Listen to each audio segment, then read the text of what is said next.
எல்லோருக்கும் வணக்கம். நான் அட்வொகேட் செந்தில்குமார் ஈரோட்டிலேருந்து இந்த பதிவு போடுறேன். திருவள்ளுவர் எழுதின திருக்குறளிலிருந்து ஒரு குறள்.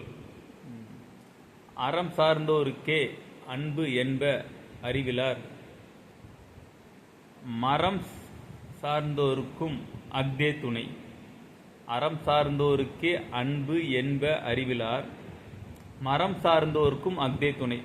இதோட கருத்து மீனிங் என்ன அப்படின்னு கேட்டிங்க அப்படின்னா, முதல்ல அறம்னா என்ன, மரம்னா என்ன அப்படிங்கிறது. அறம் என்பது பயமின்றி ஒரு நல்ல காரியத்தை செய்கிறது. பயமின்றி ஒரு நல்ல காரியத்தை செய்கிறதுக்கு பேர் அறம். மரம் அப்படிங்கிறது என்னன்னு கேட்டிங்கன்னா, தீமைகளை நேர் வழியில் எதிர்கொள்வதுக்கு பேர் தான் மரம். நாலேஜ் இல்லாதவங்க என்ன சொல்லுவாங்களாம், அறம் சார்ந்த அறத்திற்கு மட்டும்தான் அன்பு துணைம்பாங்களாம். பட் திருவள்ளுவர் சொல்றாரு, அறத்திற்கும் மரத்திற்கும் ரெண்டுக்குமே அன்பு தான் பேஸ் அப்படிங்கிறத திருவள்ளுவர் நமக்கு சொல்றாரு. நன்றி, மகிழ்ச்சி.